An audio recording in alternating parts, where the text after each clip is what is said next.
fazer contato com o professor do Departamento de Geografia da USP, do Programa de Pós-Graduação em Ciência Ambiental, Wagner Ribeiro. Bom dia, Wagner. Bom dia, Glauco. Bom dia quem nos acompanha. Wagner, a gente teve a troca da direção do ICMBio, né, do Instituto de Conservação do Instituto Chico Mendes, e na verdade houve ali uma substituição, quase uma militarização do órgão por parte do ministro Ricardo Salles. Como é que você viu essa troca, Wagner? Olha, veja, Glauco, com muita preocupação, né? O ministro afirmou para uma outra rádio no sábado em uma entrevista que antigamente não tínhamos os militares e que nem por isso as unidades de conservação conseguem chegar a bom termo em termos de gestão.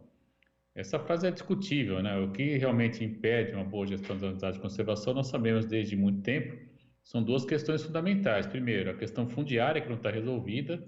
Grande parte das unidades de conservação no Brasil ainda não tem regularizada o acesso à terra, enfim, indenização eventual, né, de proprietários de terra. Essa é uma questão muito séria que nós temos que enfrentar já há alguns anos e não se enfrenta diretamente. E segundo é justamente a falta de verbas associada à falta de pessoal. Nós temos aí, às vezes, unidades enormes, né, com 2, 3 guarda-parques, quando tanto, né?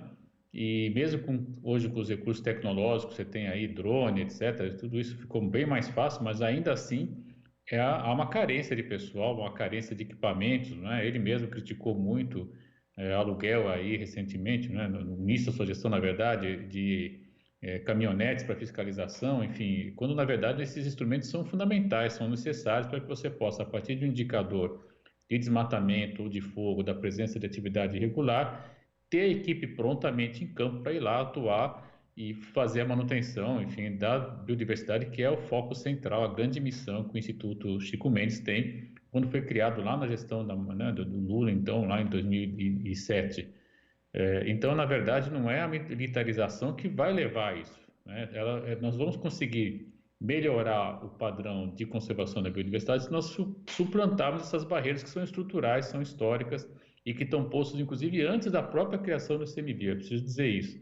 O ICMBio, houve a expectativa que essas questões seriam enfrentadas, elas foram paulatinamente, digamos, cuidadas, mas não como deveria, com a intensidade que deveria, e isso, então, do meu ponto de vista, é o que leva a essa situação não adequada da gestão da unidade de conservação.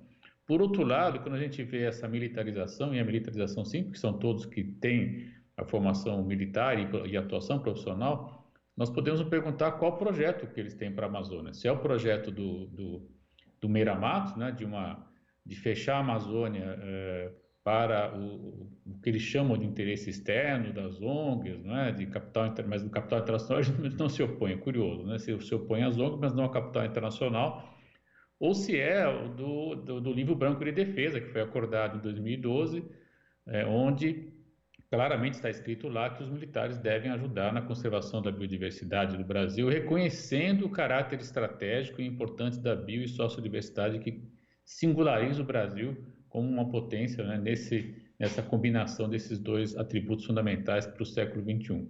Então, esse é um desafio que está posto, né? Nós não sabemos exatamente qual das duas doutrinas militares esse conjunto que está chegando hoje à gestão do ICMBio vai adotar, né?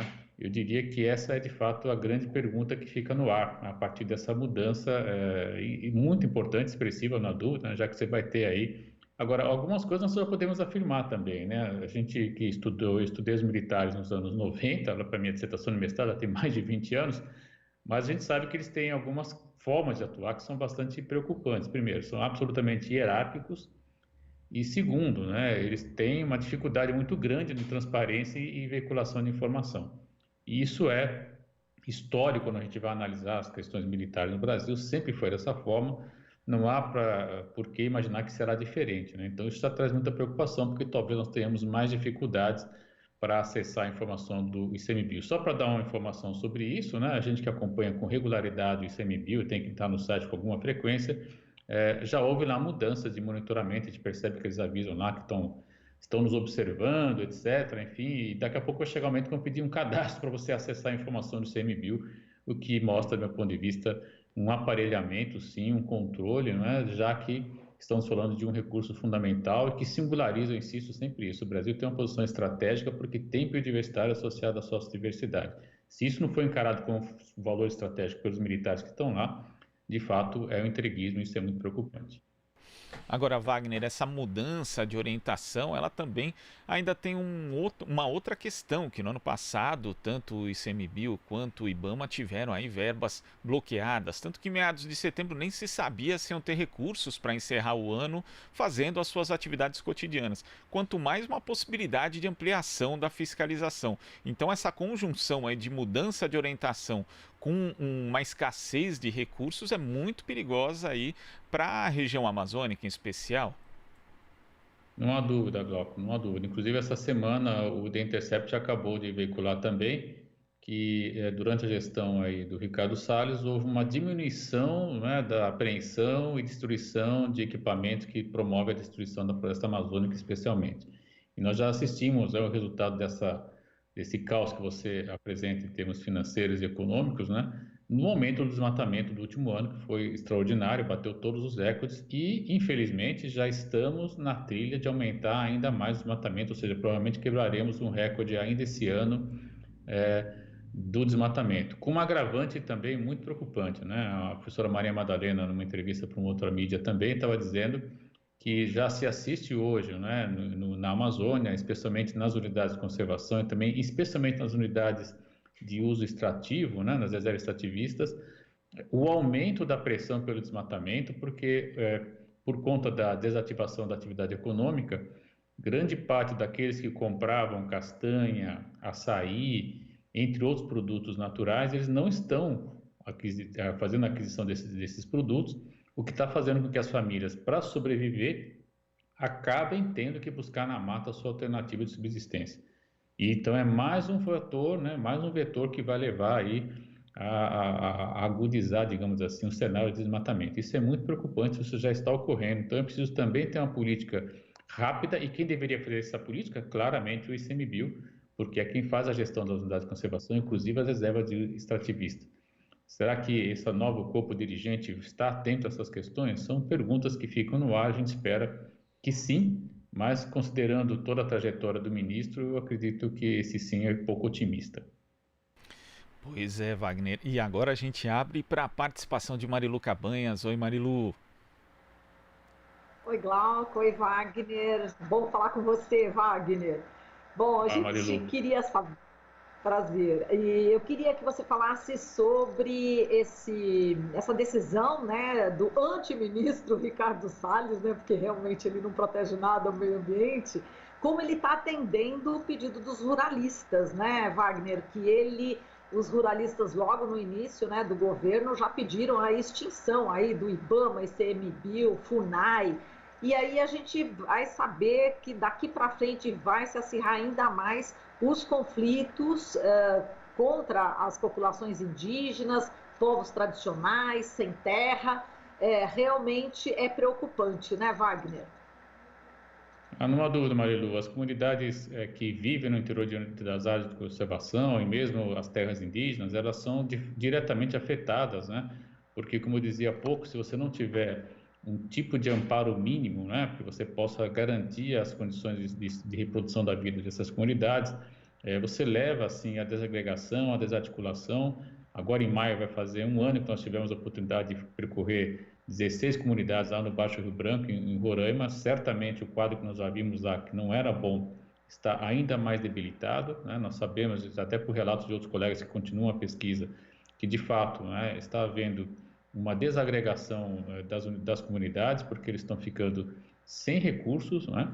Sem dinheiro, a verdade é essa, porque não se está comprando o que eles produzem.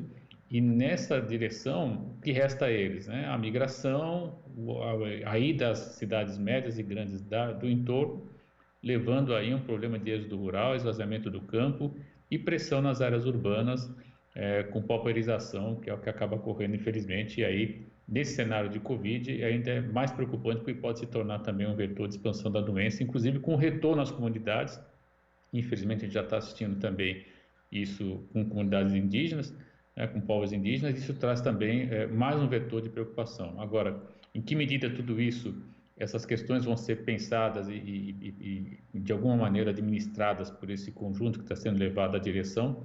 Eu tenho sérias dúvidas, Marilu, que realmente eles não vão estar preocupados com as comunidades. Eu penso que, na verdade, há uma visão de fazer o mínimo, né, para fazer de conta que tem algo, até porque, como nós já dissemos algumas vezes aqui, é necessário ao Brasil manter os órgãos ambientais aparentemente funcionando, porque grande parte dos financiamentos internacionais exigem uma ação ambiental. E é por essa razão, essa pressão internacional que se mantém. Não fosse isso, certamente já teria extinto o Ministério, já teria extinto, inclusive, IBAMA e ICMBio. Esse é meu ponto de vista. Perfeito. Obrigada, Wagner. Um abração para você. Abraço, Maria. Wagner, para a gente concluir, eu queria que você comentasse aqui um estudo da revista Nature, que foi publicado, se não me engano, ontem, falando das partículas em suspensão do coronavírus em forma de aerossol que foram detectadas no monitoramento ambiental de 2 hospitais de tratamento de Covid-19 em Wuhan, na China. O que isso representa, Wagner? Veja, Glauco, é um importantíssimo estudo que no grupo que a gente está lá no Instituto de Estudos Avançados foi vinculado ontem à noite, né? Esse artigo é um artigo que ainda está passando por revisão, mas ele já foi lançado porque ele é muito importante. E o que ele mostra é que claramente há uma possibilidade bastante real de que o Covid, né, esse vírus, ele esteja em suspensão na poeira. E isso é muito sério, muito preocupante. E o que esses colegas conseguiram fazer lá na China foi identificar que no entorno ao hospital, e principalmente nas áreas infectadas, seja toalete dos pacientes e também nas áreas de onde fica a equipe médica, havia sim, né, junto à poeira, havia também o Covid.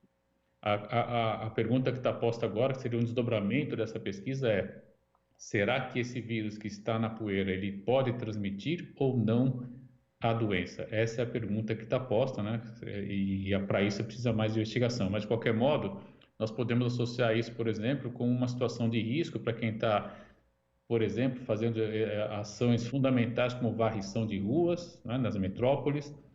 Nós podemos pensar as implicações, enfim, para quando você tem vento forte, etc., né? E aí é uma contradição, porque a gente tem que ter as casas abertas, aeradas, sem dúvida, mas também é mais um cuidado de higienização com limpeza, remoção de pó e higienização também das casas. Então, é um alerta muito importante, né, que faz com que a gente tenha aí mais uma informação a levar em conta quando estou falando de uma pandemia com essa capacidade de transmissão que a gente está assistindo. Tá certo, Wagner. Muito obrigado pela sua participação e até semana que vem. Até a semana. Conversamos aqui com o professor do Departamento de Geografia da USP do Programa de Pós-Graduação em Ciência Ambiental, Wagner Ribeiro. Aqui você ouve as notícias que os outros não dão. Jornal Brasil Atual.